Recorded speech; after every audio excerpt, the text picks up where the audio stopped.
right, hello, everyone, and welcome to another edition of Drinks with Johnny. How's it going today, Sam? I got Sam the Hawk Hawkins co-hosting again with me today. Brandon will not be joining us, though, unfortunately. We're recording a little late tonight, huh? I'm doing good. The kids are getting off to bed. I'm ready for a little adult time here with my buddy here, and that sounds so bad. You can't say that about your buddy, dude. You got a little adult time with my dude here. Just me and Johnny, one-on-one. He's got his glass of wine. My fancy glass of white wine ready to go. Oh, nice. You get Frankie down today? Yeah, he actually fell asleep watching the Laker game. We're recording on Monday when the Lakers just got swept, so if you can see the tears in my eyes right now, it's a little moist around my eyes. I was gonna. It's actually not. It's actually not from the Laker game. I actually got a bit of an eye infection while I was out in Orlando, so I've been putting cream in there. So that's why my eyes look like that. Isn't that awesome? I think Sinister Gates might have farted on your pillow, gave you a little pink eye. I don't know. Yeah, that's probably something like that, right? Yeah. Yeah. Son of a bitch. So tonight we're talking to an old friend of yours, Jinxx from Black Veil Brides. That's right. Last time we saw him was it last year? We saw the Trio of Terror. Is that what they called it? Yeah, the Trio of Terror at the Hollywood Palladium. Actually, funny enough, I ran into Jose Mangan and Katie Babbs while I was out in Florida in Daytona. I did a Sirius XM interview with Jose. Katie was there, and I was like, "Hey, it's good to see you again." She said, "Oh, you remember seeing me, huh?" And I was like, "Yeah, I know. I was pretty messed up that night. That was before I took my 6 months off, so it had to have been at least a year ago now." So I think that was one of your last hurrahs. It was. I went a little big that night, and but I pulled it together to say goodbye to the BVB guys. And Jinxx reached out later, and apparently on did he DM on Drinks with Johnny? He did. That was a nice surprise. Yeah. Yeah. So, and he's got a movie. He's in the process of funding, and I'm really curious about hearing a little bit more about that and making a little switch over to the film side of things. Yeah. It's called Inhabitants. Yeah.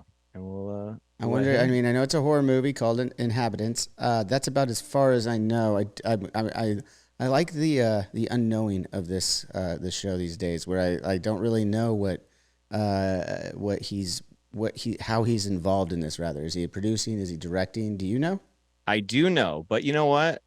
We should get it from the horse's mouth. All right. Because I fed you all these. Not fed. That's a bad word. We adult time with my dude, feeding him all these things.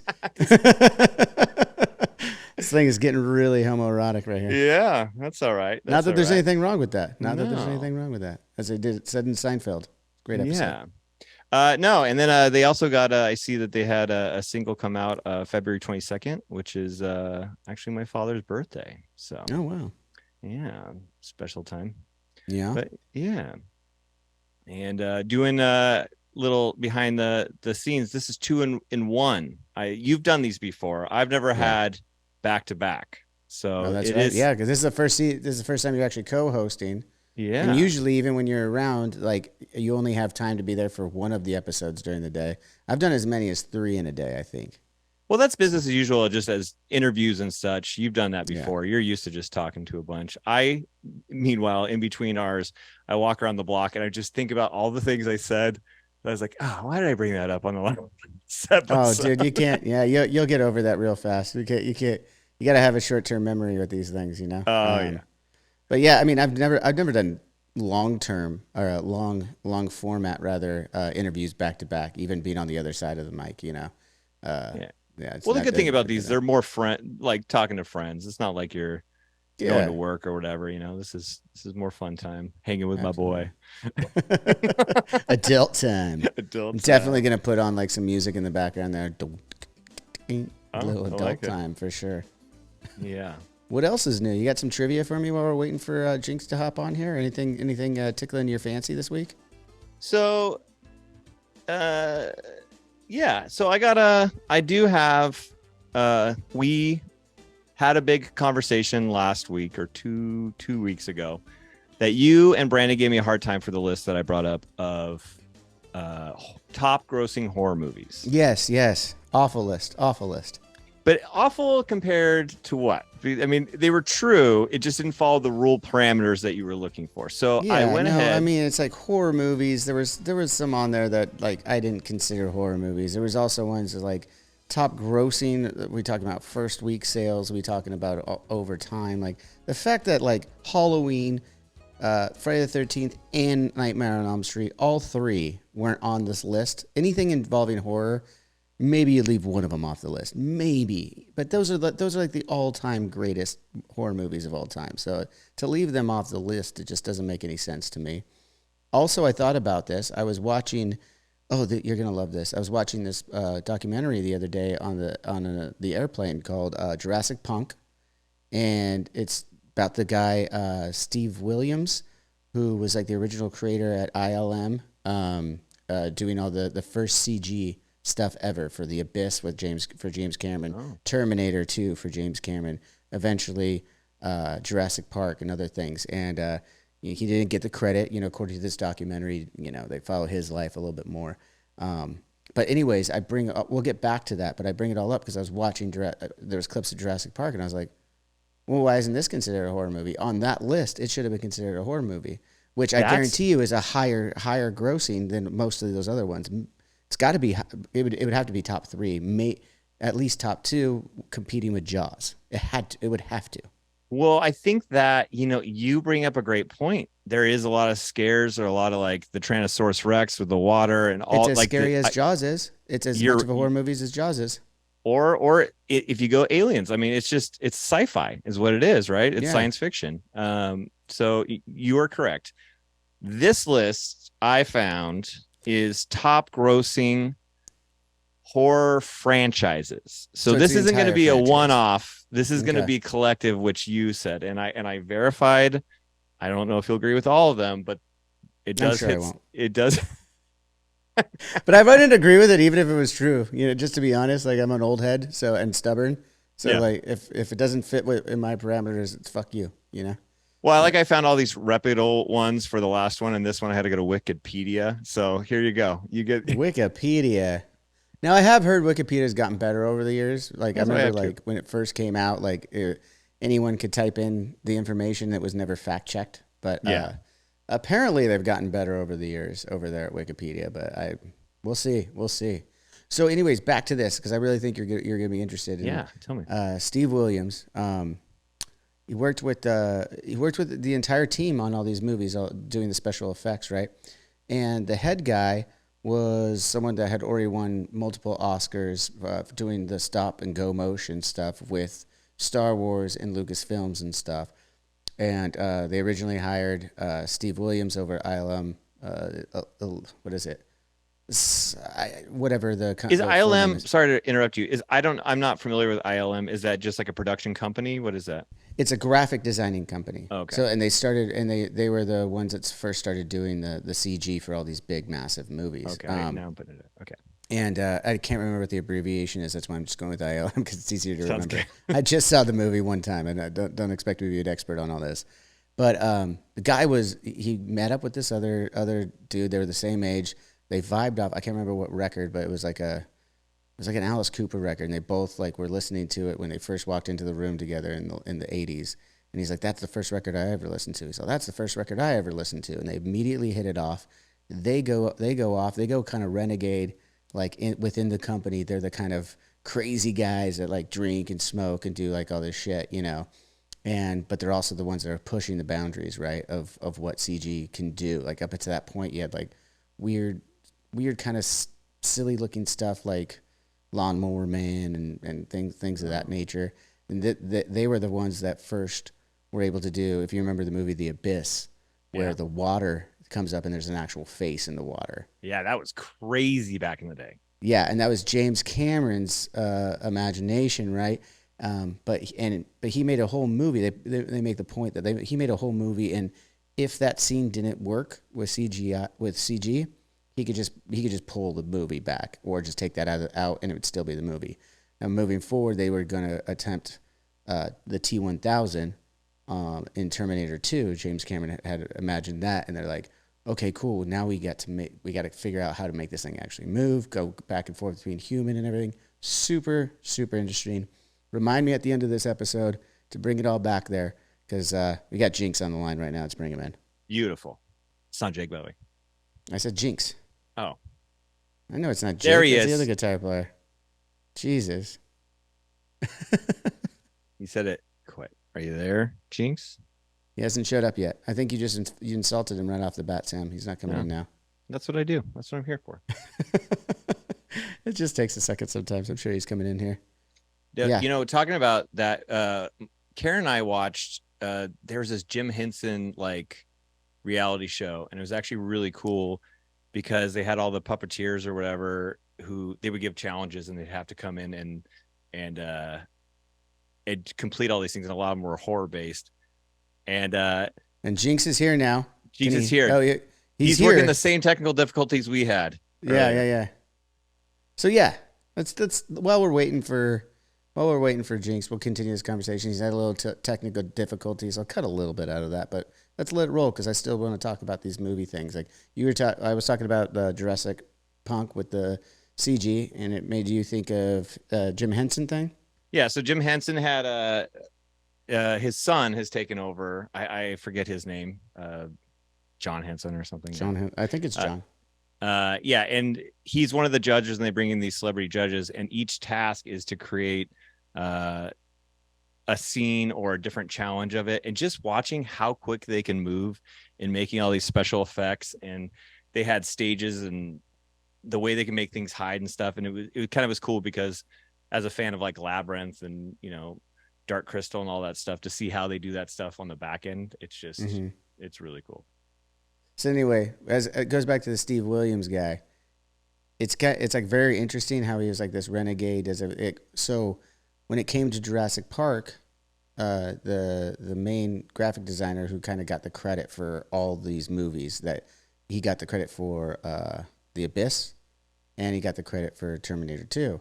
And at this point, Steve is starting to feel a little slighted and not cool with it. He doesn't deal with the politics of Hollywood very well.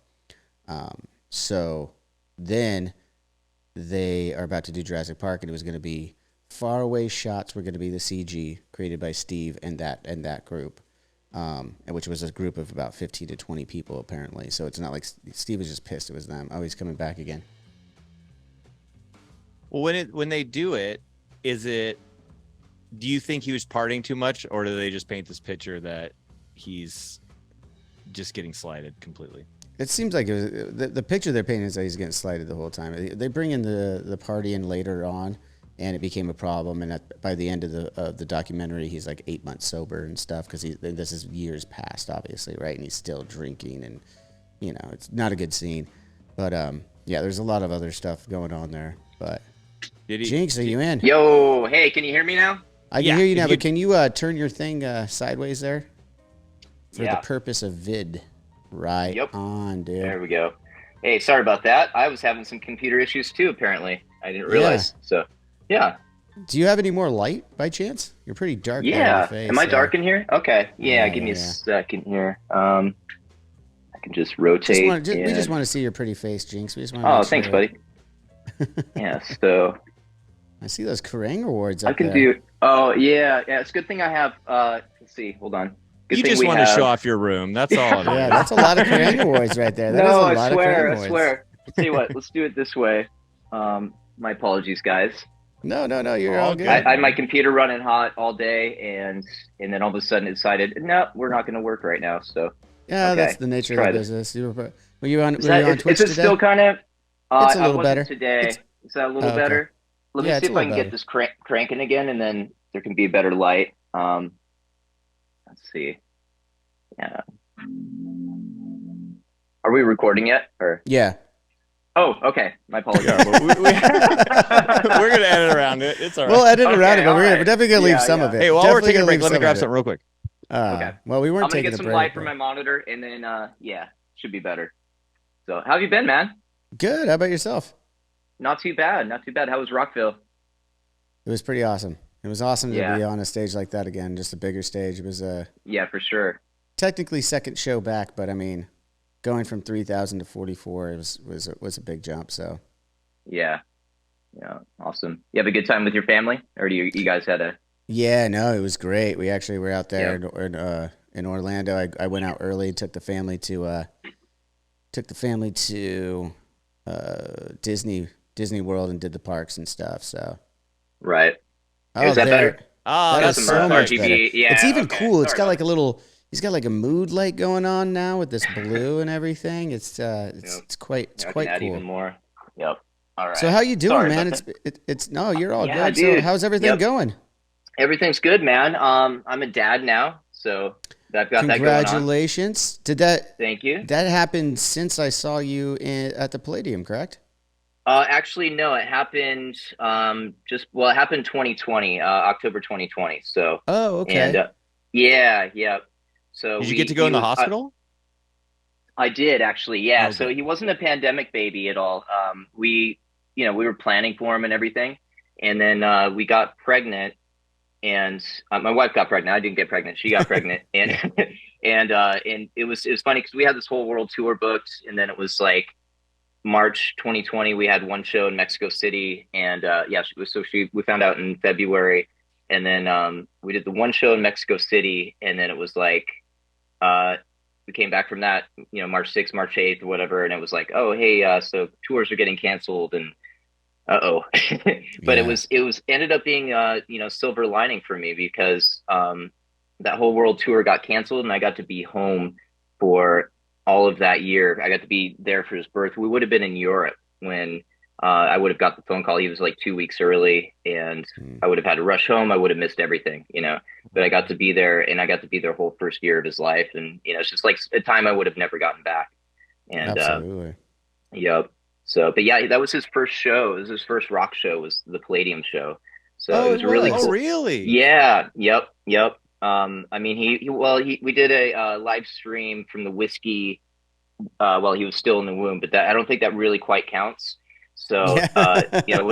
everyone's doing those weird pandemic live stream shows, and trying to get everybody to tune in, and we did that, and it was cool. But it's like at the end of the day, it's like it's not the same as playing live shows. No, of Like course you not. say, like playing a show like you guys did at Rockville over the weekend. It's like, nothing compares to that energy. And so, but yeah, anyway, so that Palladium show, it was one of our shows coming back. I think it was our first real LA show back. And so we did like a little touring fall of 2021 within this moment. And then I think you talked to Andy around that time. And Yeah. yep. And then we did, and then that's 2022. We kicked off the Trinity of Terror tour, and then that's where I think you saw us at the Palladium. I think, yeah. Well, I saw you. I don't know if you remember. We were just talking about it. We were just Yeah, talking I about mean, that. I Yeah, was yeah, like, yeah. one eye was kind of going here, and Yeah, I yep, was, yep, yep, yep, yep, and I was yeah. like, hey man, Yeah, He yeah, actually yeah. no, pulled That's it actually, something. together for you guys. I Because pulled it. no, That was me you pulling it did, together. That was me pulling yeah, it yeah. together, actually. But yeah, I mean, no, honestly, that was. We were just saying. Pretty much shortly after that, I took a 6 month hiatus from booze and marijuana and no, everything. So, yeah. but I'm drinking again. Cheers. Hey man, yeah, I've cheers. learned. I've I'm learned. sorry, I got a tea, but it says That's all Papa good. Bear on my, yeah, Oh, I'm Papa that guy Bear. now. All right. Yeah. All right. All right. No, but Actually, I'll tell you you what. just take I the got an time off NA. and learn. Yeah, there you go. got Are it. you not? Are you Cheers. completely abstinent? Yeah, right now I mean, it's well, I'm taking what I call it is an indefinite hiatus, and I Yeah. think that's a way to do it. It's like I don't know if you remember me back when we toured the Buried Alive tour back in Yeah. 2011. Yeah, I was all over the place, man. It was a different life, different world back then, and um, yeah, man. I mean, I was gonna say real quick too. I know you talked to Jake and you've talked to Andy, and I'm just gonna say the elephant in the room real quick. When are we touring again, man?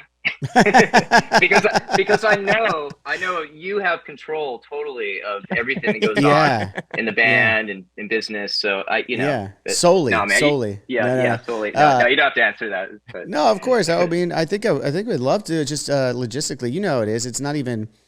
I mean, ultimately, we have ultimate say at one point, but when you're picking tours and stuff, you listen to the booking agents, what's going to work for time wise, everybody. It's not just no, hey, who's in the hat and let's just pick them and go. Dude, There's a lot of logistics, as you know. So, dude, but, it was a joke. We had a great fucking time with you guys, though. We had a great fucking time with you guys. We had way too good of a time. I mean, there was a couple times I was at late night in our dressing room. I was like, "Are these guys still here?" Like, someone's passed out on the couch. I was like, "What the fuck?" Probably me.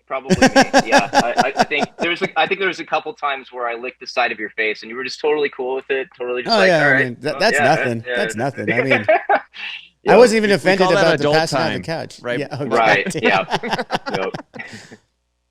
No, but yeah. I mean, so it's interesting. So, how long has your indefinite time been off?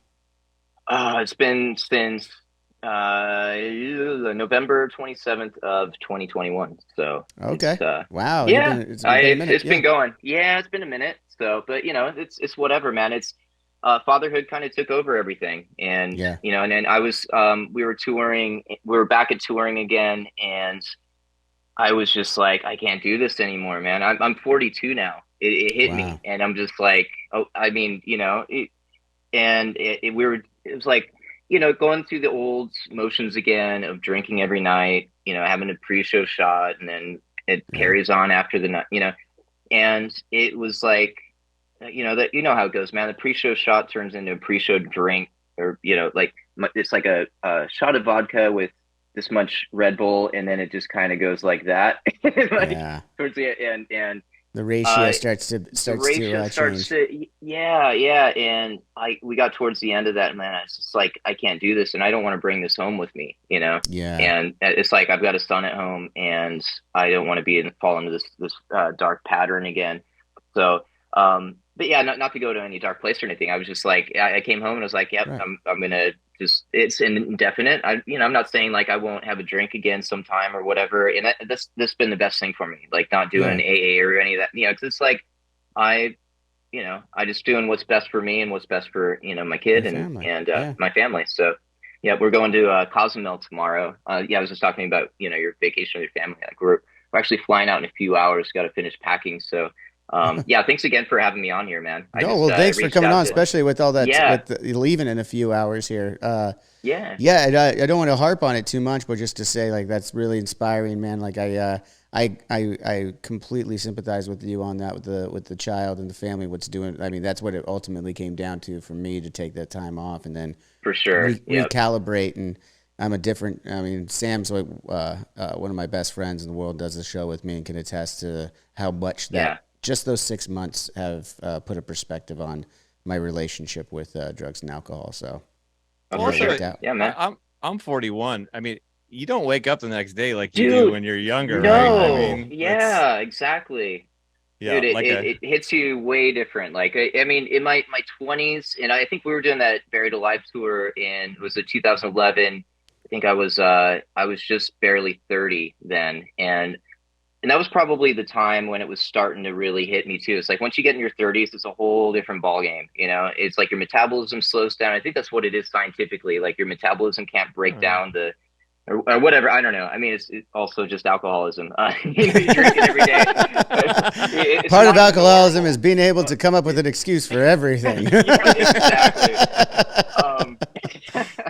But it's not normal what we do as touring musicians. And I was actually talking on another podcast today about epilepsy, because as it so happens, I'm epileptic, and this is something that I did know about when we were touring before, but I wasn't like open about it, and didn't come out about it until 2019, and is when it just started getting so bad. And again, with the drinking and stuff, it's like you can't combine the two. You go in a scary realm, And so I finally had to go on medication that was working for me, and it's a long story. Here I am. It's just like, it probably explains a lot. Again, another excuse for alcoholism. I was drinking way too much back then, and it's like there are points of that tour and many tours where I don't remember. But like I say, it's like we as touring musicians, it's not normal what we do. It's not like we just go in an office every day, and our office is a stage, and it's like there's all these ups and downs, and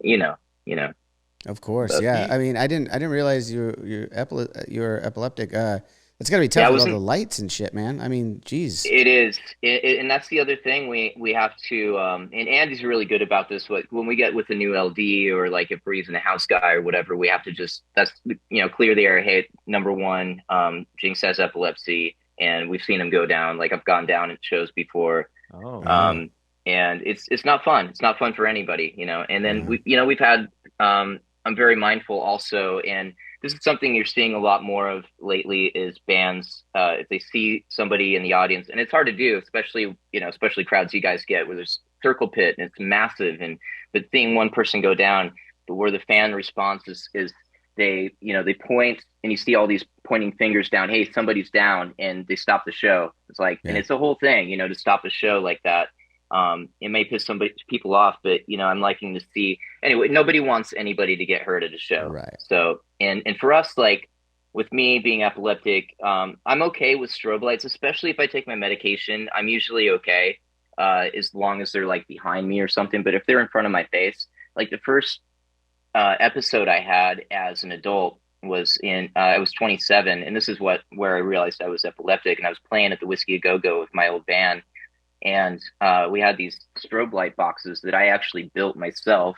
And it was like basically putting nails in my own coffin, but I didn't know at the time. And we were playing, we were playing our set, and we were headlining, and I was playing a guitar solo. Like 1 minute I'm playing a guitar solo. Next minute, I'm waking up at Cedars-Sinai Hospital with a phone on my lap. This is like an old rotary phone. Like I don't know, this was back in 2007 or something.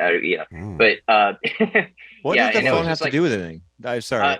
Well, yeah, it's like they just didn't know who to contact. I had like no contact information. Yeah, I was actually living out of my band's studio, rehearsal studio at the time, so I was kind of homeless. And yeah, anyway, waking up Cedars-Sinai, they didn't know who to contact, and they're probably thinking, oh, this guy's just a drug addict or whatever. But he had a seizure. And it turns out I'm epileptic, but yeah, strobe lights set it off. So like you said, with the flashy lights and stuff, we have to be kind of mindful of that. And I'm okay with them as long as they're mild or they're behind me. But if they're like right in front of me, and like I say, if I take my medication, I'm usually cool. So, did you have a problem? Yeah. Like I have an aunt who is epileptic, and we have some friends. The medication seems to be hard to find something that doesn't totally affect you. Did you have to go through a few different ones, or was it that a dude? It was really hard. So, and I was talking about this in my interview earlier, but there was a period where I wasn't on any medication. Like after that seizure, they put me on like Dilantin or something old fashioned, and I was like, nah, I'm not going to take this. And then years later in 2013, the night before we had a Golden Gods Awards, and we got Best Song that night. Was that the infamous one? That was the infamous night, yes. Night where Andy had the one of the greatest speeches, one of the greatest speeches of all time. Yep, that was his shining moment, and not one of mine either. The night before I had a grand mal seizure, and luckily I had a friend that was with me, and I was in my house in Encino, and we just got back from a massive like European tour, and we were like at that time like zigzagging all over the world. Like we just put out Set the World on Fire.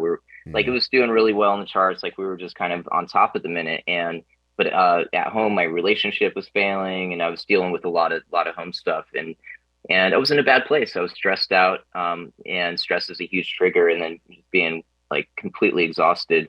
And I got home, and I had a friend over, and we had some wine, probably a big mistake there too, or whatever, but it just like whatever. I think it was just the exhaustion and the stress, and I just collapsed and woke up in the hospital, and then they were like, yep, you need to go home and just rest for a few days. And they sent me home with some medicine. I'm like, no, I've got this award show tomorrow. I'm getting picked up in a limo. Like we're going to the Golden Gods. And I went and I drank, and bad news, man. It was not good. And I couldn't make it to stage. And like, my mom was watching on TV, and she's like, where is my son? Like, and so it was bad news. So, but anyway, a long story short, I've been on several different medications. I went on, as it turns out, I was seeing a really terrible doctor, and I'm not going to go into like politics of healthcare in this country, but there's some doctors that are just like try to milk the system, and they'll prescribe you anything that's going to get like turn a buck for them. And that was this doctor I was seeing, and he put me on like the worst medication. And it was like, he's like, yeah, the side effects are going to be, you're going to lose your hair. You're probably going to, you know, be really tired. I'm like, well, that's not going to work, man. I'm in like the hair rock band. Like, you know, I kind of knew. You know? That's the money. Man, I'm gonna have to invest in some fucking wigs, some fucking Propecia, like all this shit, wigs, man. Like, so, like, doesn't sound cool at all. And so I was on that for a bit, and I was actually visiting. Oh, can you hear me? Oh yeah, It's cut out. Yeah. I hear police sirens. I don't think that's where I am. Is that where you are? I don't hear him on my. It might be at my end. Oh. Anyway, Yeah. It's being haunted.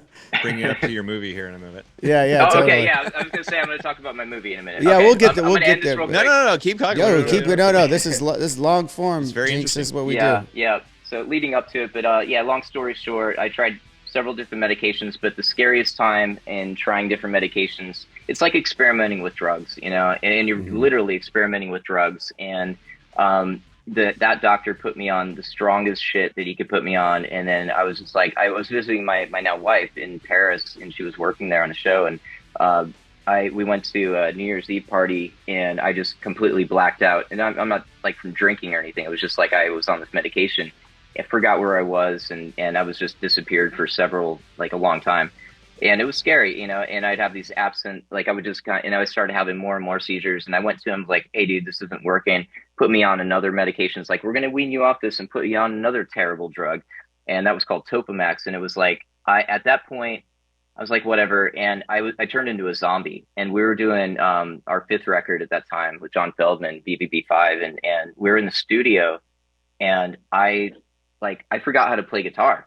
The one thing I've known how to do since I was like 2 years old. You know, I've been doing this my whole life. And I just I couldn't remember what chords were. And I'm just holding this thing. And, you know, our engineers are like, dude, just play like a D7 chord. I'm like, huh?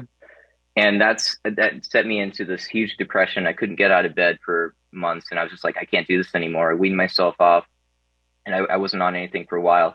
Finally, and I started having seizures again, of course, and it got worse and worse.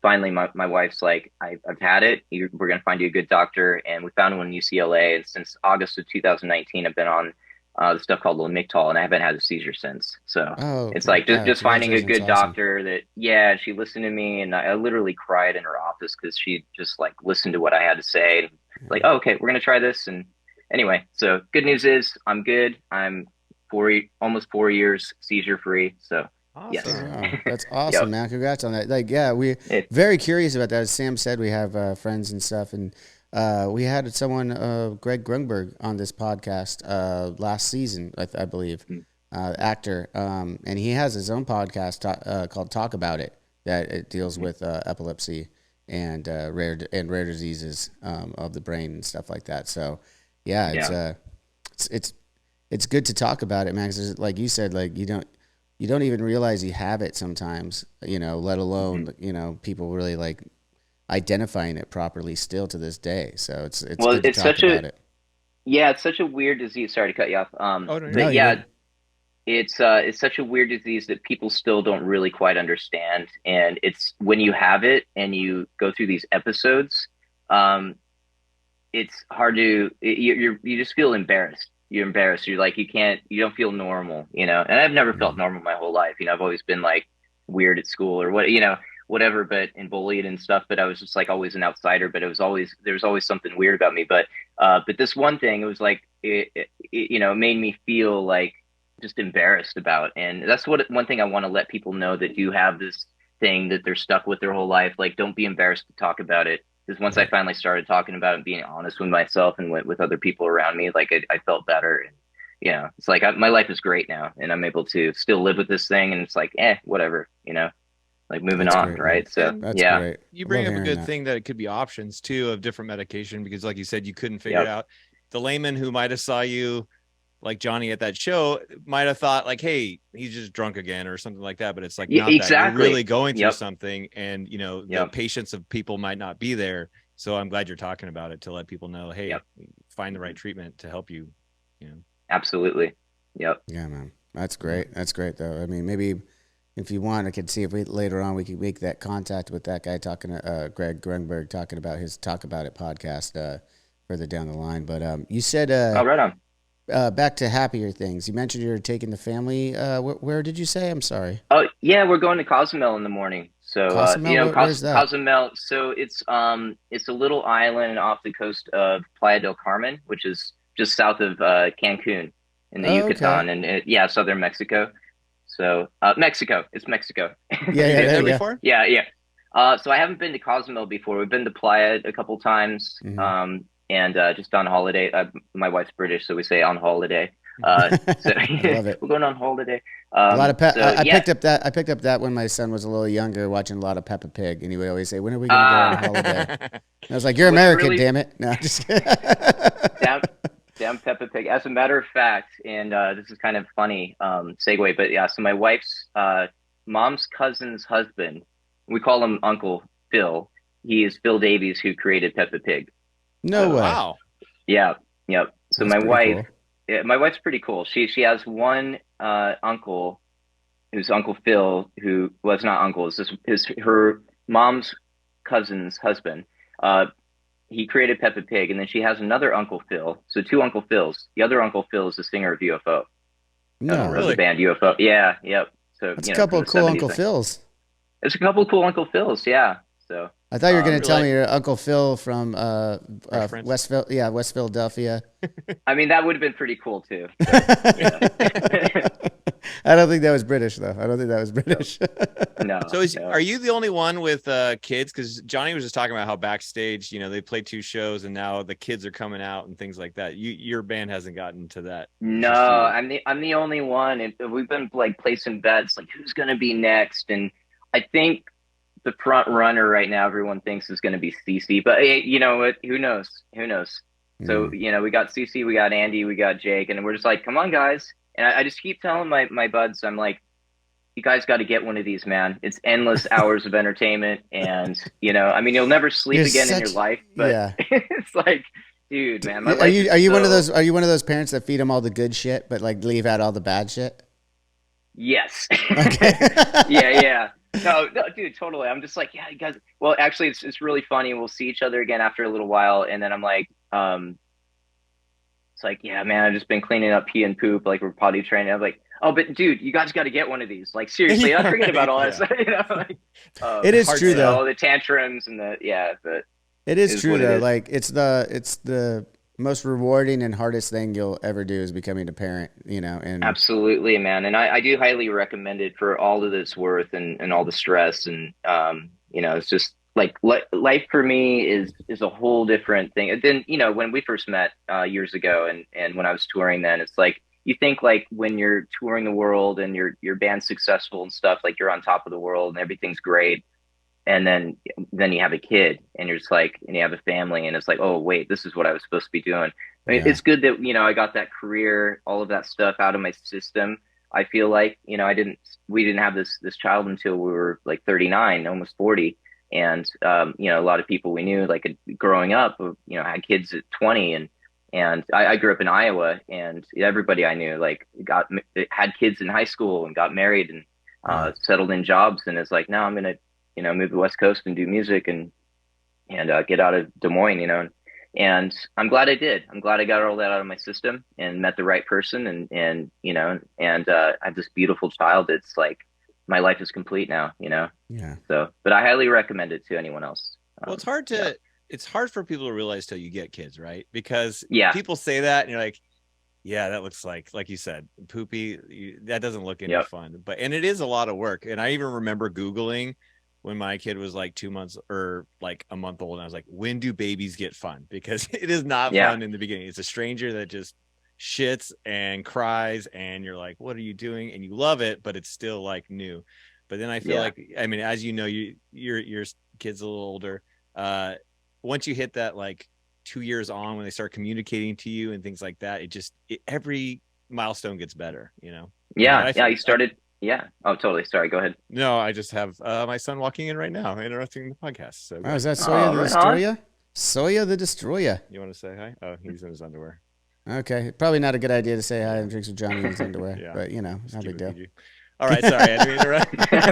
Yeah, probably not good PR. Yeah. No, it's all good. It's all good. Just three dudes hanging out, three men and a baby. Yeah, That's, yeah. that'll be what we use for the graphic on this Yeah, episode. Three men and a Yeah. baby. That'd be awesome. No, but before we move on to music and movies, I just have one more question on the kid front. You said you guys planned it and everything like that. Are you guys planning on having a second? Are you one and doneers? What's the vibe? No, dude, we've been hoping for a second and just kind of letting nature run its course, for Okay. everyone, wondering, but nothing's happened yet, and the way we look at it, we're happy with Lennon, and if another one comes along, we're equally as happy. So, we'll just see where life takes us, and if we get lucky, then we get lucky, but if not, then we're just as happy. But Yeah, Lennon. That's a good name. Lennon, yeah. Yep. Great. Lennon River, right? Like, is that what you said? yeah, Lennon River. Yep. And John Lennon, not Vladimir. In case you're wondering, it's Lennon, not Len. Not even on my radar, but I'm glad you clarified. Yeah. And then our dog's name is Jagger. So we go to the park, and we were at the park today, and it's like Lennon, Jagger. People that know are like, come on, like you literally Can't blend named those your two. kid. Can't blend those two. Yeah, Okay. yeah. But, You can now. That was in the 60s. It was in the 60s you had to pick one, right? But yeah. I don't think that's the case anymore. Everyone just loves the Stones and the Beatles. How can you not, right? But Right. All good. Yep. speaking of music, you guys just had a single drop. Well, not just. I mean, now it's a few months ago, Well. right? In February. Yeah. Mm-hmm. I was well, it's been doing well. You're talking about which one are you talking about? Talking about Savior or That's Yeah, save yeah. it. Okay, yeah. Savior 2. Yeah, it's hard to. It's like, oh wait, we just dropped that because we wrote it like. So I actually wrote that song musically in the beginning of the pandemic. So what happened was my mom's husband, technically my stepdad, but they'd only been married 3 years. Love of her life, passed away unexpectedly, not from COVID, but it was April of 2020. And it just took us all by surprise. I mean, he had a bit of a heart condition, but it was unexpected. He just seemed perfectly healthy, and it just, it hit me really hard, hit all of us really hard. And the only thing I can think to do in that situation, of course, is grab my guitar or play the piano or something. Just think of getting it out in music, and like everything, music's always been therapeutic for me in dealing with any kind of trauma. And so Savior 2 came about.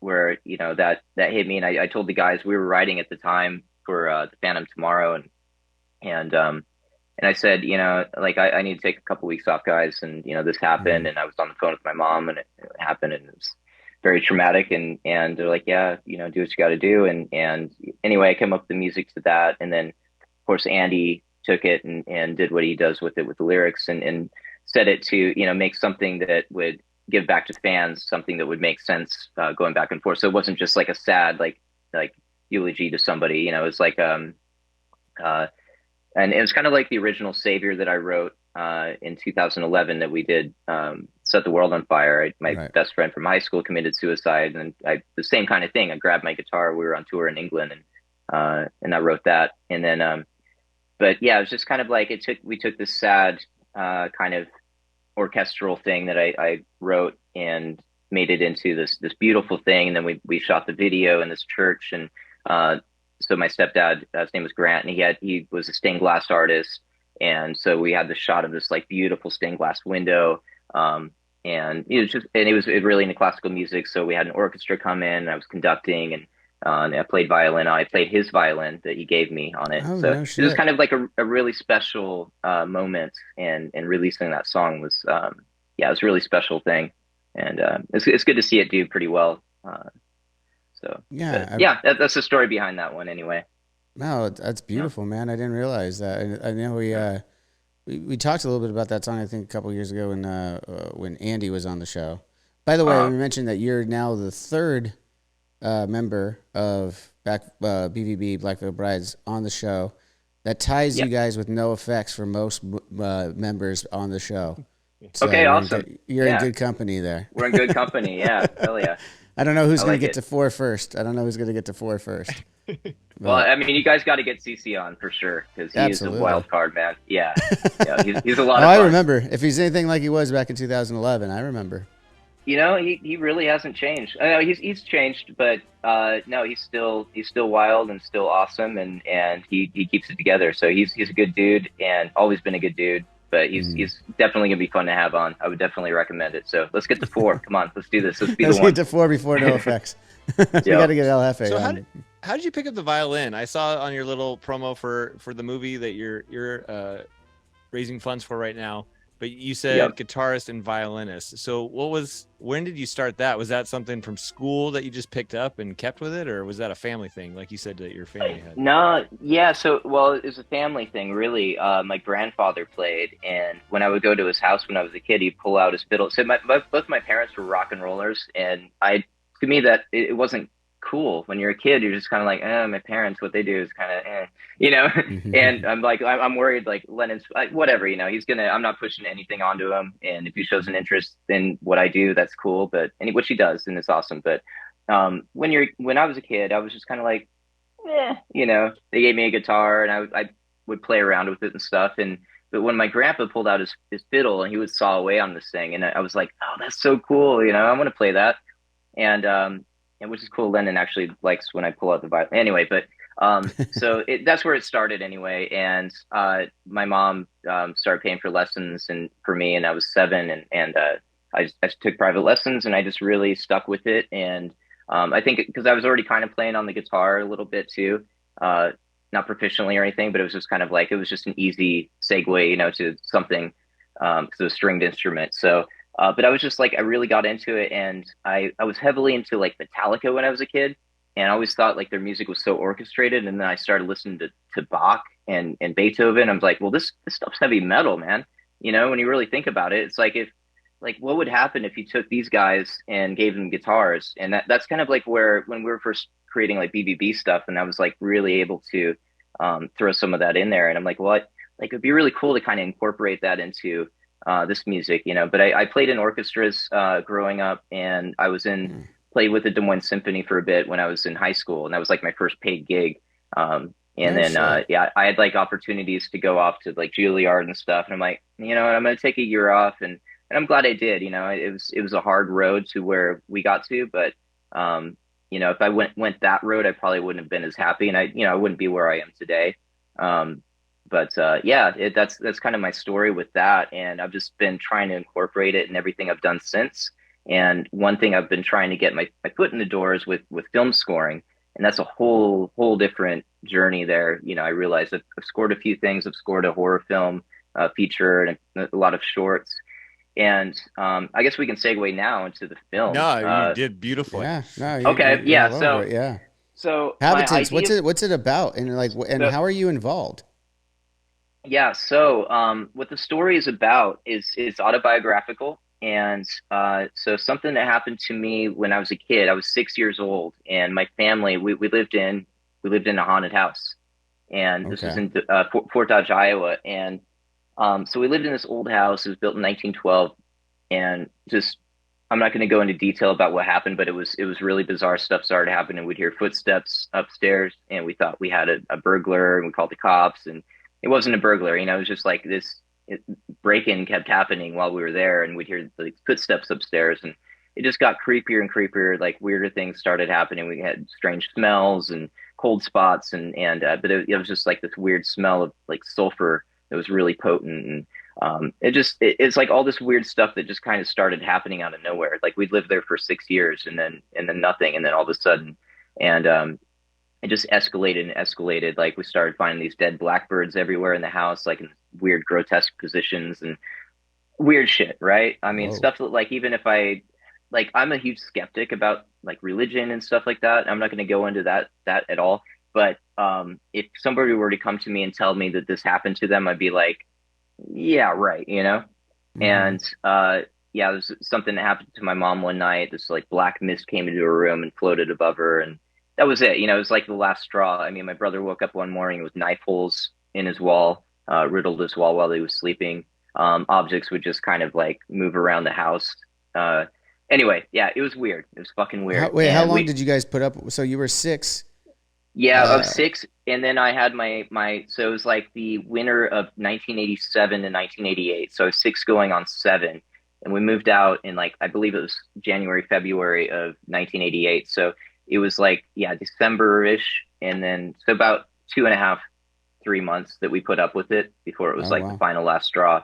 And yeah, long story short, we moved out of there. We moved into a trailer park, and we actually were not well off for many years after dealing with that. And anyway, long story short, come to now, I've been wanting to make this film about it as kind of a way of like dealing with this kind of trauma that I had. Like I still have nightmares about it. I'm 42 years old. This thing that happened to Oh me no when I was shit. six, Yeah. and it's I still wake up my wife like screaming and cold sweats, and she's like, oh, another haunted house dream, and like yeah, and it's still like and even well, anyway, I figure like doing this project is going to somehow help me therapeutically, hopefully. Like any art that I do, like I say, I write a song when somebody close to me passes away, and Yeah. and it helps you. It does help you in a bit to get those feelings out somehow. And I feel like, yeah, doing this film is not only to get my feelings out, but it's like facing my fears in a way. One thought we had was to film in the actual house, which I'm not. We're gonna see what happens. It's still Mm. there. It's still boarded up. It's been empty for like 20 years. But yeah, basically, so the premise of the movie is me and my brother actually go back to the house and we kind of face our fears and we have all these flashbacks about what happened and we're kind of telling the story through that. My idea was to tell a story about a haunting like that that is so real and so scary that it hopefully relates to other people who've had a similar experience. Because in my experience, I've never seen a movie in all of these years that even comes close to scaring me as much as what scared me in that house. So I want to Right. somehow be able to share that fear with other people, share my misery Now, when you with say other. yeah, but before when you say you won't go into it, are you holding it back for the story? Are you holding it back for yourself right now, or what are you holding it back for? A little bit, yeah, a little of both. I feel like I could sit here all night and tell a ghost story, and it's like we're not really sitting Let's around a get out the campfire, campfire. and Let's get out the yeah, yeah, campfire and totally, s'mores, dude. Let's do it. I just call them and I s'mores, by the way. S'mores. it's not it's s'mores or s'mores, S'mores s'mores. is if you're fancier and you're like you have like Ah, but s'mores The is Spaceballs, the Schwartz. You the know, the for the Schwartz. Schwartz. Schwartz, yeah. I see your Well, Schwartz is as I'm big not. as mine. That makes a lot of sense. So I'm not fucking fancy. My wife is fancy, and she says s'mores. Well, she's also British, and she's never heard of s'mores at all in Oh, her life until she oh, met me. So okay. There you s'mores. go. I say s'mores because I'm not fucking fancy. I believe Yeah, Andy said I say I'm s'mores too. fucking. That was just like that was a little bit of the white wine that came out of me right there, baby. Oh, I don't okay, know. okay, okay. A So little bit yeah, of yeah. the ooh, yeah. But yeah, All right. no, I Um, love I love the good stories. I was just curious if you were holding it back. Don't hold it back on our account. I'm just curious why you were holding it back on there. oh yeah, yeah. So yeah, a lot of it. Yeah, I want to kind of save it for the movie, and Right. yeah. So the movie project actually started.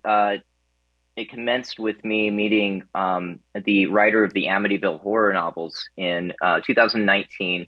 So, pre-pandemic. I met John G. Jones, a wonderful man, Australian Hmm. guy, and we're still in touch. We started working on. We met through like mutual friends, and we this producer guy we were working with who wanted to do a short, and we started. He did a script for me and a short, and he told me all these stories about when he started writing the Amityville horror novels. He's not the original guy. Jay Anson's the original guy. He passed away in Right. 1980, but he took over after he died and did all the sequels and followed the Lutz family through their journey after leaving the house. And he's like, I was a total skeptic when I met them, and then I went in that house and I, interviewed them, and I had to eventually get blessed by a priest because stuff started happening to me. And so I firmly believe in it. I believe in your story and what you're telling me. And, it gave me some kind of validity to my story. And we developed the script and everything. And I was like, we had so much pressure from this producer that I ended up not liking it all. And it's like, we just cut it, Hmm. we chopped it. And then I started working with another team and we developed a script and it was too, I think I was talking to too many Hollywood people who were like, oh no, we got to make it very Hollywood thing, and it just kept changing my story so much. Where I was like, no, you're losing to me, man. You're doing what you do with every one of these Hollywood hauntings. And I get it, you have to entertain people and you have to, scare people and jump scares and all this stuff. But that's where you lose me. Tell the real story, like how it is. That was terrifying. I still have nightmares about it. I don't have nightmares about The Conjuring. It's like you kind of lost me halfway. No offense to the movie makers who made that, that any artists who make these films, but I just want to be able to tell my story in a way that others can relate to experience some similar trauma. And so anyway, I met this French American film director, Josh Fauvelet, and I saw what he did. He did this. Actually, went to a festival he had last fall, and he did this feature called Shackled, which just got released on Amazon Prime if you want to check it out. Really fucking good. And I liked what he did, and it was like, okay, that's kind of how I want to do my movie. And he's like, I'm an indie artist, like let's do this indie style. I never really thought about doing it that way. I've always just like, oh, let's get a good script, go to an agent, just shop it around in all the studios. That's kind of the old school way of doing things. And you know what? Like when we started Blackville, we did things indie style. We did things DIY. And I'm like, well, let's do like an Indiegogo campaign, see if we can raise funds and make this movie happen on our own. And we've gotten a lot of really good feedback and stuff. And it's just like, I really like where this is going. This is the right people I'm working with. We have this writer, Blake, who's phenomenal, and did a treatment and everything. And but anyway, long story short. So I'm producing the film. I'm also going to star as myself as a 6-year-old. No, I'm kidding. I was like, yeah. For a second, he had me there as a 6-year-old. Really weird. There's a lot you can do with makeup these days. No, I'm going to play myself. They can do the CG, day. Man. I've seen some motherfuckers like young as fuck with that CG. Like Little Man with Marlon Wayans. What do you and Benjamin Button. Benjamin Button, but no. So I'm going to play as myself, like a cameo as myself, and then but I'm doing all the music to it. So like I say, I score films as well as, like what I do with BBB. So it just seemed like a kind of win-win project, all encompassing, where I'm doing the music for it. I'm kind of overseeing the creative direction of it. And, it's very autobiographical, very personal project for me. So just getting this off the ground. And like I say, I was kind of nervous about going into it, doing it this style where we're like, oh, let's raise funds, because I hate asking people for money. You feel like you're just, but I realized like there's a way people do this, and you have different perks and different levels where somebody could be like an executive producer. They're buying into it. Not only just, they're not like giving you money to make this, they're actually a part of the process.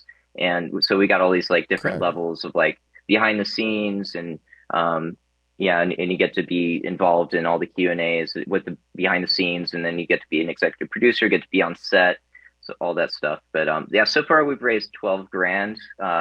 So it's a start. We have like a week of this campaign to go, so we're just like trying to spread the word as much as we can. And where like can get people more. Find it? You say it right here. So at inhabitantmovie.com is the easiest way to find it.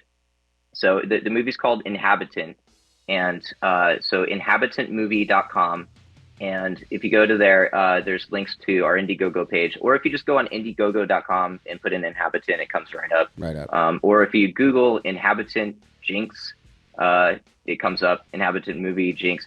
Although if you just put Inhabitant movie, some movie from 2020 comes up as The Inhabitant. Just ignore that. That's, so we're don't even bother looking at it. Move right past it. Don't worry about that. But just Inhabitant movie Jinxx. But it's inhabitantmovie.com. So you can find everything right there, all the links, and follow those to our Indiegogo page.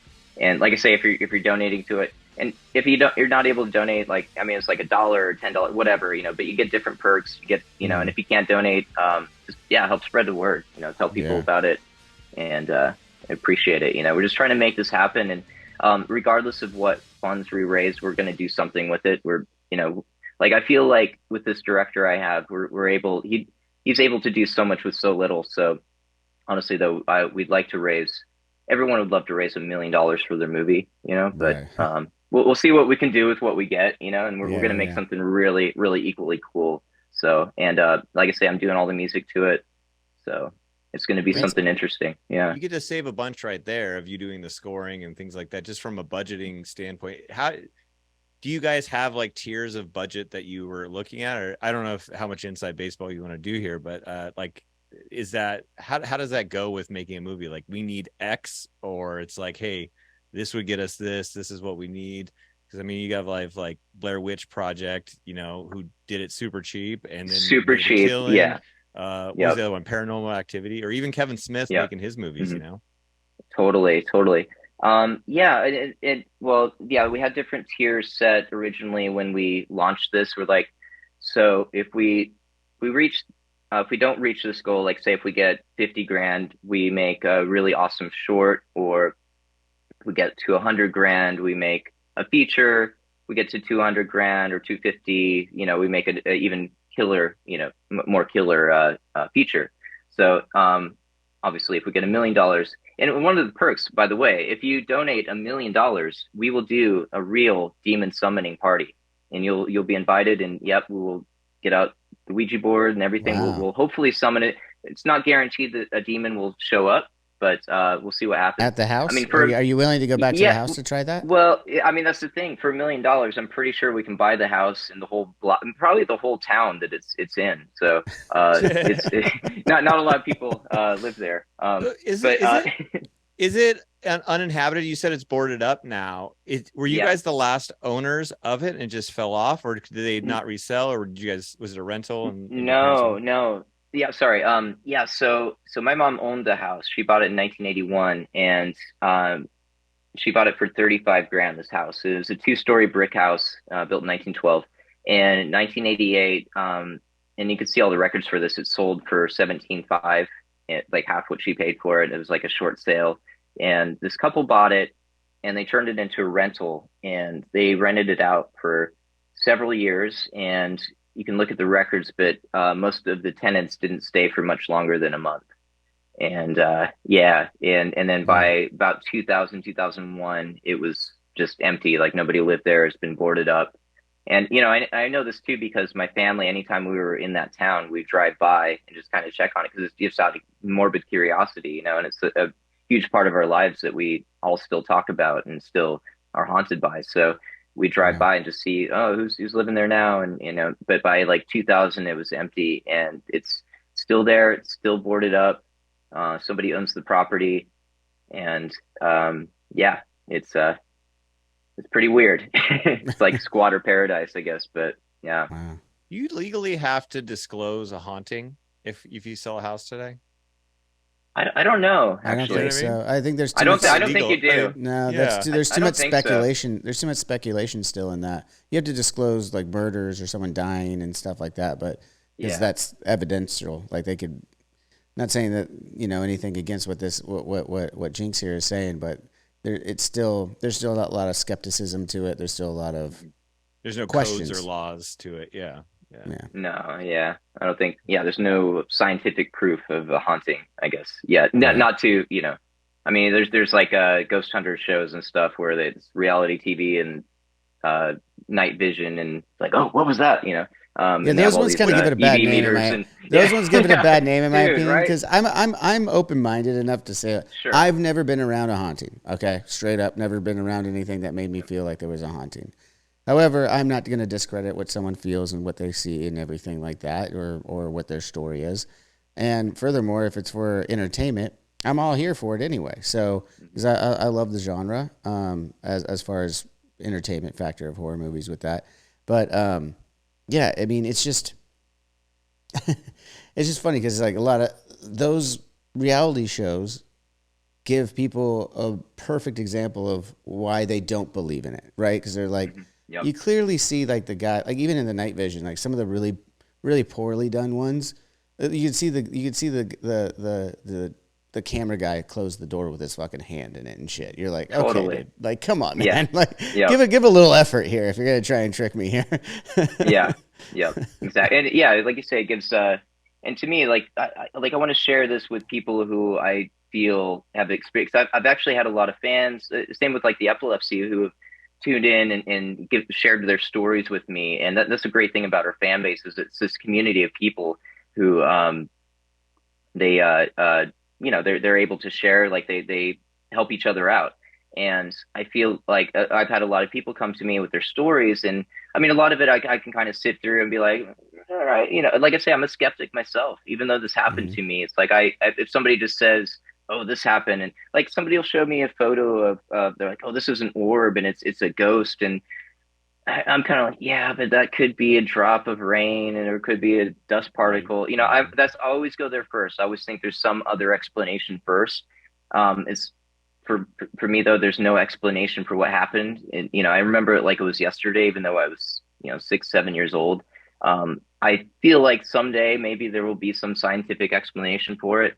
We're just not there yet. I mean, there's just some Mm-hmm. interesting stuff that I read about, like string theory and M theory and stuff. So it's like maybe one day we'll be like close enough to solving whatever multiple dimensions, whatever the fuck happened. We won't. But We'll be long gone, buddy. yeah, I yeah, hate to dude, break the yeah, bad yeah, news. yeah. AI will figure it out for Not us, in my but lifetime.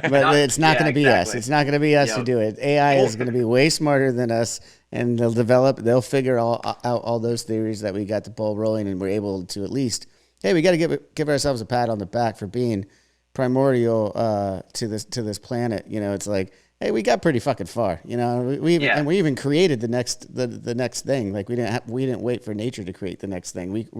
We're basically about to create the next thing that's gonna propel this the likeness of ourselves. At least that's what I believe anyway. do Yeah. you guys believe Yeah. in? Same. So you had this house, and I don't know how much you want to give away to the story, but you could just talk about general your feelings. So do you feel that this is someone unhappy, or just something from another dimension, or what is your feeling about these occurrences? Or is it someone disgruntled, or just are they actually from your house? Because I just went on a uh, we went on a, what's it called, the Queen Mary has a Mm-hmm. Yeah. haunted tour. It Yes. just reopened. Hmm. It was fine. It was the first time. The guy was very good, but it wasn't scary. And their thing Yeah. was, not very many people died there, and so their explanation was, we haven't had actual hauntings from people who died here. It's people who Hmm. left their energy here. They Yeah. spent significant amount of time, and they really were drawn to here, so they come back. What is your thought on that kind of stuff? As it pertains to my house, well, let's actually talk about the Queen Mary first, and then I'll get back to that. So the Queen Mary, my grandfather was actually on that ship when he came back from the war, and met my Oh, grandmother when they were docked in Long Beach. But that's my personal story with it. But actually, my wife and I stayed there one night, and we we did the same thing. We did the ghost tour. The guy was really good. He's like, I never experienced anything except one time a pen came out of my shirt pocket and floated and then dropped on the ground. It's like, I'm a total skeptic, Well, but this everything, happened. nothing but ever floating happened except pen. a pen out of my Weird, but yeah. pocket. But this one night, I was giving my tour, and then I'm like, yeah, I think it sure, was Kevin Bacon. I think it was totally Kevin normal. Bacon. It was Kevin Bacon as Invisible Man playing right. playing fucking. Oh, I Drums. was gonna say, yeah, right, yeah, yep. So, but yeah, so that night we drank some absinthe, and no, well, I mean, it might explain a lot. But he was telling the story about Winston Churchill staying there and everything, and having, and people smell cigar smoke, and so we were like, a few weird things happened. Like, we went after hours, everyone's in bed, it's very quiet, and we went up on the top deck, and there was nobody there, absolutely nobody there, and it didn't seem like anybody. You can feel a presence even if somebody is like far, whatever. You can tell that somebody's there. You hear noises, and it was just dead quiet. Nobody was there. And as we're walking on deck, we smelled what was exactly cigar smoke, and whether it was somebody had just been there 5 minutes ago and they were Right. just puffing on it, who knows, but I feel like we were walking around there for some time, and there was nobody else on there. And then all of a sudden, we started smelling cigar smoke. Another thing that happened was, let's see, we were walking by an elevator, and we didn't call it, and it just opened, on our floor. I mean, whatever, it's malfunction elevator, whatever. It's old. But yeah, Queen Mary, I don't know. I really don't know. Yeah, people tell stories about that. So I really don't know about that. So now the thing about my house that's really bizarre. So nothing happened for 6 years that we lived there until 1987. And wasn't until we had some weird neighbors that moved in next door to us that we didn't get along with and we fought with. And um, Hmm. yeah, I won't go too much into detail. I don't want to give away the story, but we've all Curious. said over all these years that they cursed us, that they were like part of some Did they satanic move in holder. from did they move in from St. Louis, somewhere in St. Louis possibly? Possibly, yeah, yeah. Okay, okay. Uh, anyway, yeah. So whatever it was evil, or I guess I mean it was dark. It wanted us out. We just felt like it wanted us out, and it just Right. like as things just kind of escalated. It wasn't like Casper the Happy Ghost or whatever, it wasn't friendly. Mhm. Yeah, I mean, come on, my brother woke up to knife holes riddling his wall while he slept. It was just something was like really sinister. And so whatever it was yeah, it was definitely dark and evil and it wasn't just like smelling somebody's cigar smoke. The sulfur smell we smelled, like I can't really explain what that is. It smelled like rotten eggs and it was just Yeah. like undeniable what it was. And people have told me, oh, well, that's a demon. And like, I don't know, man, there's no scientific explanation for what that is, but it would happen. And I remember it. I, never forget it. And, so it's like, I don't know, whatever it was just, yeah, I don't know if it was somebody that lived there. I did some research on the house. The couple that actually had it built were like socialites in the town at the time in like 1912, and they were anyway. I guess they did like seances and stuff in there, but it was really popular to do that back then Yeah, yeah, in the yeah. early or like spiritualist societies and stuff. So Like it's like I Winchester House was like an early 1900s house out here in San yeah Jose. Yeah, they had a lot of the socialites and, as you said, the well-off people at the turn of the century had séance rooms that they would have yep. built in their houses. And a lot of it was charlatanism too. Yeah, Yeah, Mary Todd Lincoln, she was heavily yeah, into spiritualism, and she also went crazy, and so did the Sarah Winchester. But yeah, it was a really popular parlor game back then, and that's where the Ouija board came about in the 1890s. But anyway, it's I can go on and on. But Well, yeah, who knows? I don't know. Yeah, it's exciting about it because you lived it. It's not like something out of your head. So I'm very no, excited to see how this progresses and see it, man. yeah, awesome. Thanks, man. Yeah, yeah. And I'm glad you did decide to hold true to the art and the story that you wanted to tell by doing the yeah, Indiegogo and recognizing or seeing rather what the crowdfunding can be. Because I mean, crowdfunding has been like Kickstarter started back in what, like 2010 or something like that. It's been around for a while now, and it's hmm interesting because like that really got Kickstarter and Indiegogo and crowdfunding of this nature that was still going on in Web 2 is actually inspired what is supposed to be coming here in Web 3 in a lot of respects. I don't know if you're familiar with all this stuff, but like a little bit. those Yeah, perks, those tiers, those things, giving back ownership when you're paying for it. It's funny that people see it as sometimes can see it as a negative when in actuality that's the job of a producer. Producer, yep, one of the jobs rather. There's executive producers. There's guys who are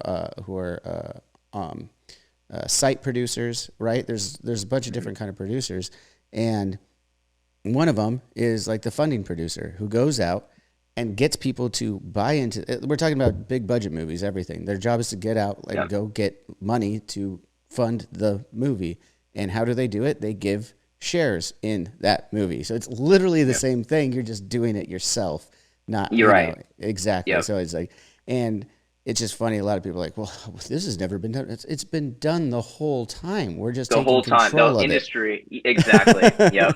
Yeah. It's hard, It's just like doing an indie band, like doing DIY, like doing it Hmm. yourself without a label, without somebody just investing in your band and giving you this loan that you never can pay off because So it's like we're doing it this way because we have total creative control, and I Yeah. think that's the best way. It's this way we've been as a band too. We've just managed to steer our way through our whole career. We've been very fortunate. I mean, we can all say the same thing. Very fortunate to do what we love to do for a living, and Right. and have the success that we've had.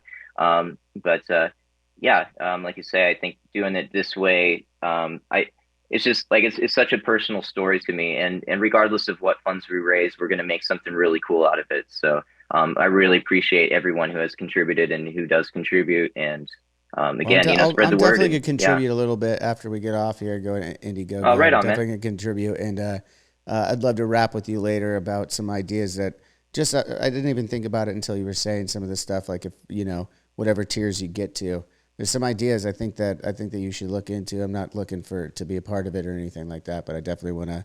If you haven't already thought about it, give you a couple ideas there. Awesome. Yeah, man. All ears.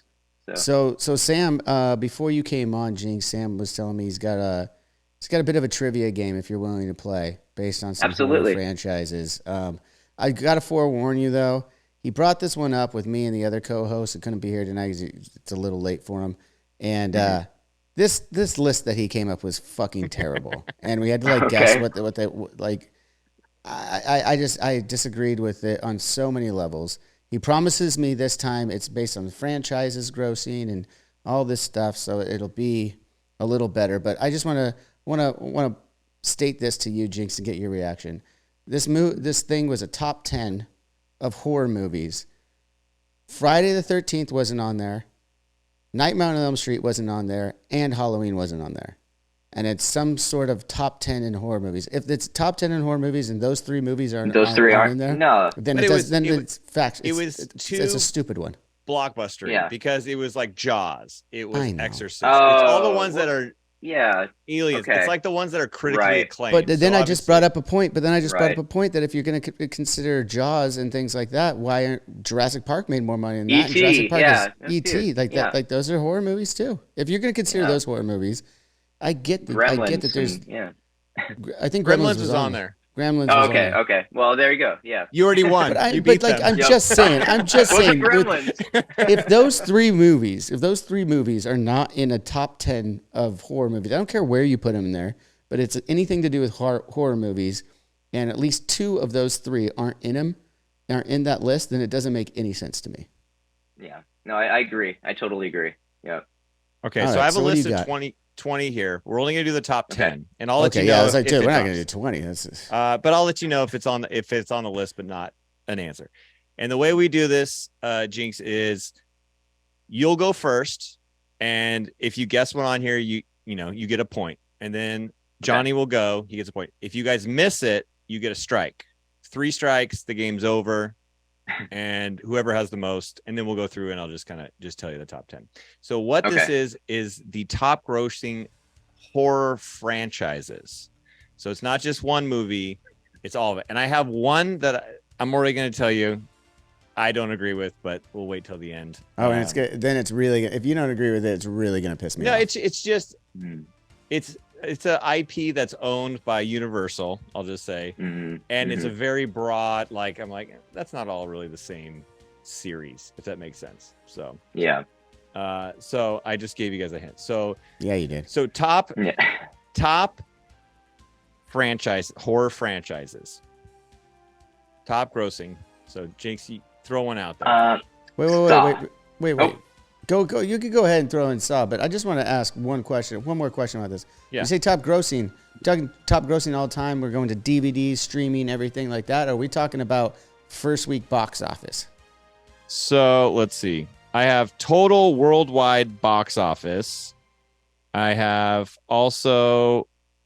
See, I don't know what's highest grossing. It also tells the highest grossing film of each of these and the average of the film. So we're gonna do. So it's box office. So it's which means not first week. It means the entire time it was in the movie theaters worldwide. Okay, I got you. But But it's not considering any of the sales afterward. I got you. Okay. Good question. Yeah. So go ahead. Okay. Well, I put out Saw. Saw is number 5. All right. It made it. All right. That's number 5. Damn. I should be able to do a lot better on this one then. I'm gonna go with one of my 3, and I'm gonna go with Halloween. Halloween just fell out. It's number 11. I'm sorry, no points. Oh, are you fucking kidding me? There is a strike for Johnny. They had made so many of them though. By sheer volume, they should be right. So I'm one of those. I think it's bullshit. I don't love the Halloween, man. I gotta admit, that's The one that I never Halloween. caught on. The fact that you just called it the Halloween disqualifies you. Get out of here. The Gremlins. The Inhabitant. Disqualified. I felt like David Bowie in fucking Zoolander. All right, one strike keep for going. you. One strike for you. Back to you, Damn. Jinxx. What do you got? Conjuring. The Conjuring #1. Wow. Yep. So also, I was kind of thinking, looking at this, I'm like, well, this doesn't make sense because things cost more now.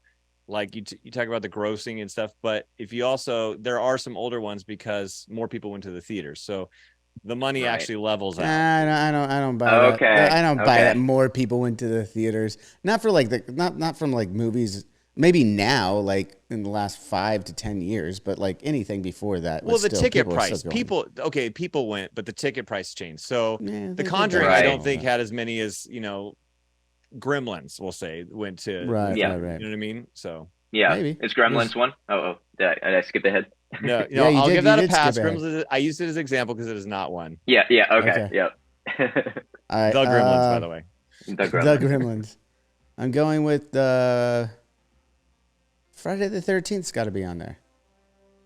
Friday the 13th is not on. Dude, seriously, this is bogus, man. They made so many of them by sheer volume. It's number 21. I don't know. It's not on this list. No way. Oh my god. I love just torturing Johnny at this point. No, terrible. I mean, all right, I'll match you, Johnny. I'll say Nightmare on Elm Street, which I know is not going to be on there either. It is, but it's your first strike because it's number 19. Yeah. Bullshit. All right. I can't believe. I know what you're saying. We understand the math. We understand math. Talking about the fact that it's being anything to do with horror movies and those three are. Well, the fact that Saw has made more money than Nightmare on Elm Street is silly. It's fucking silly as shit. That doesn't make any sense. These movies were whatever. All right, so I've got 2 fucking strikes for another goddamn terrible list brought here by my co-host Sam. All right, let me think on this one for a second. Because wait. Okay. Yeah, we're going franchises. I should already Jaws. Jaws has to be on there because it was on the other fucking one as the number 1 grossing. Mm-hmm. Well, that's strike 3. That's Jaws is number 12. On the last list you brought me, Jaws was 1 and Jaws 2 was 2. How is it not the top grossing franchise? Johnny, you're telling me that about that one, and then now you complain that. Fuck yeah, I am, because I just played a math game on that one. I just played the math on that one and still got a fucking strike. That's bullshit. Your math is bad. How is that? Okay, how are the 2 top most grossing? All right, we'll say we're going to give you in each horror points. history. I'm going to take away 2 strikes because we want to keep this going just a little longer. All right, let's just keep going. Okay, so Johnny, you have 1 because you named one that was on the list. That's a pass, not a point. Jinxx, whatever. Back at you. I don't need your pity. I don't need your pity. Fucking bullshit. Okay. Well, I'm thinking more modern terms now. I was going to say something, but I'm like, what about The Ring? The Ring is number 15. So okay, strike. Yep. Well, let's just see how many you guys can get. So let's just do I'm that. already out. Jinxx already won. Jinxx won. So we got So out of the let's see, you got The Ring, you got The Conjuring, you got Saw, you got Nightmare on Elm Street. I thought we were only going for a top 10 here. What the fuck? Yeah, you opening it up to 20? Whatever. So Jinxx won. All right, I'm gonna read these. I'm just gonna read these lists. This is going to hell. By default. My buddy Chris Ringler, by the way, shout out to him. He's like, you know what? Your game was fine, but there was a lot of like reading in between and things like that. If you could just get to the point. So for him. No way. The banter is what I love. I love the banter. I'm just going to start from the bottom. I'm not going to read totals until we get to the top. But number 20 is Insidious. Number 19, A Nightmare on Elm Street. 18, The Exorcist. 17, I Am Legend. 16, surprisingly, A Quiet Place. Yes, I even looked up what that if it's just 2 movies, but they also account Omega Man, which only pulled in like $40,000, so it wasn't even a big deal. Whatever. Just keep going. All right. Okay. A Quiet Place, 16, The Ring, Final Destination, Predator, Jaws, Halloween was 11, Paranormal Activity was number 10. Right. This is the one I had issue with. It just says Dracula, and I'm like, what does that mean? But it's like their highest grossing one was Van Helsing, and I'm like, that's not even a horror movie. Count, man. That's not even a horror movie. That was with that was with Wolverine. Like, what the fuck are we talking about here? We're getting like Marvel universe. Hugh Jackman in there. I know. Don't get me wrong. I thought it was a fine movie. You could also call it Frankenstein because Frankenstein was in the fucking movie. Okay, it wasn't even like. Come on. What about Scary Movie? I forgot about that. Dude, I'm done with your list. I'm just done with your list. I'm just so fucking done with them. It's so ridiculous. That was 8. 7, Scream. 6, Hannibal. Of course, Scream's on there. I should know that one. 5 is Saw. 4, It. 3, Resident Evil. 2, Aliens, and number 1, Conjuring Universe. Resident Evil is on there? I am sorry. I love those movies, but dude, there is no way that the box office. No, dude, some of those ones went straight to DVD. That's fucked up. Like, that's not. That's. I'm calling bullshit on it. Where did you find this? Is that Wikipedia? Is that fucking Wikipedia? Yeah, because you didn't like the one that actually had credible, so you said to go something else. So I found something that had names that you wanted. No, it had nothing to do with whether it had the names I liked or not. I'm dealing with ridiculous semantics. So, is what I'm upset about. I will tell you, to be continued for another one. I went on AI, chat GPT. Yeah. And I asked it to create a game for you based on things that Johnny Christ would want asked of him. So for the listeners, another one, and I'm just, some of them are hilarious, and then other ones I want to see what your answers are compared to what chat GBT. That's actually a really fun game. I'm excited for that game. That's going to be better than the bullshit you just gave me 2 weeks ago. Well, I got to redeem myself somewhere. I apologize for putting you through this, Jinxx. Before it was just Brandon and Johnny. No, it's entertaining, man. I love it. Well, Jinxx kind of agrees with me. Even though he kicked my ass in the game, he still kind of agrees with me. No, totally, dude. Absolute bullshit. I would have said so many things other than what I said, so where I won.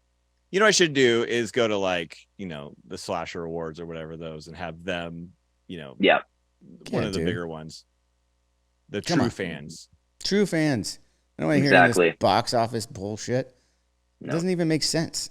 I still don't understand how in one list that you gave me, the very two top most grossing films were Jaws 1 and Jaws 2, yet it didn't make the top 10. I'm not saying even the top 5, the top 10 on this list for franchises. But Resident Evil did? That doesn't make any sense whatsoever. Well, let me see it real quick. Mathematically, right, Jinxx? Like, that doesn't. How do you have the number 1 and 2? Yeah. You have the number 1 and 2, and it's not in the top 10 franchises. Yeah, see, that doesn't make any sense. The numbers don't add up. No. Jaws had 4 films, totaled $819 million. And then what was the other one you guys were talking about? Resident Evil. How many Resident Evil. How many Resident Evil have? Wow. 1,279,600,000 blah, blah, blah. And they had 10 films. So they hit the first few, and then they just kept milking that shit. Right.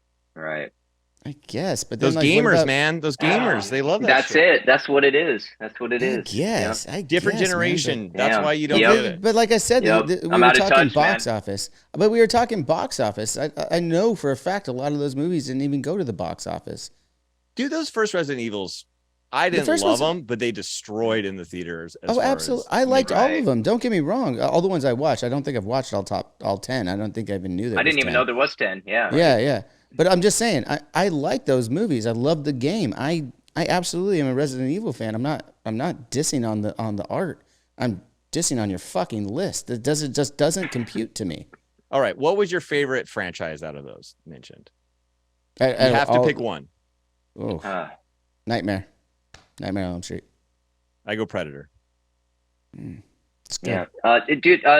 Amityville Horror didn't even make it on there, did it? No, it didn't. Yeah, damn. See, I would have said Amityville. But Amityville Horror, I think, was on that other list as no, it wasn't. movies. Was it? No, it wasn't. Right, yeah. I don't think it was. I don't think it would have made it, yeah. So, I mean, the Ryan God, I would Reynolds say, one was pretty sick.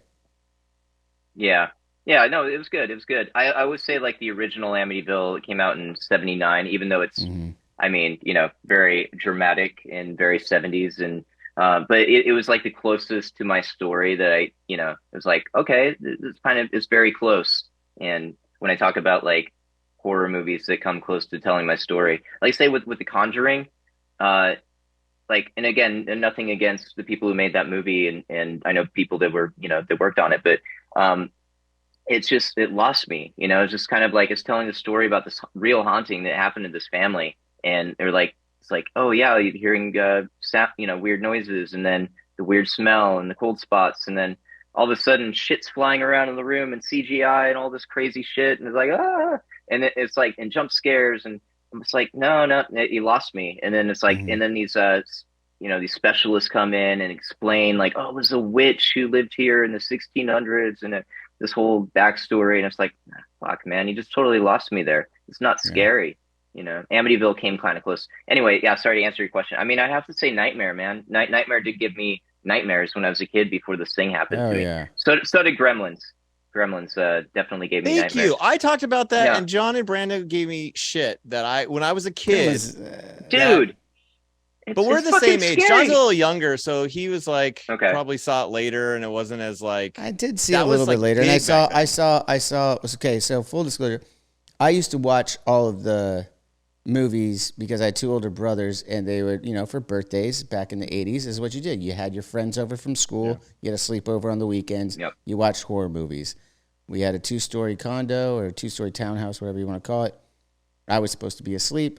I would sneak over to the top of the staircase and watch from the top. So I saw Nightmare on Elm Street. I saw Friday the 13th. I saw Halloween.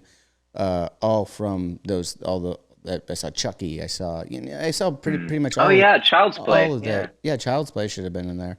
Dude. I saw all of these movies before first grade, probably. It was like Yep. grade school, kindergarten, first grade era, and those movies scared me.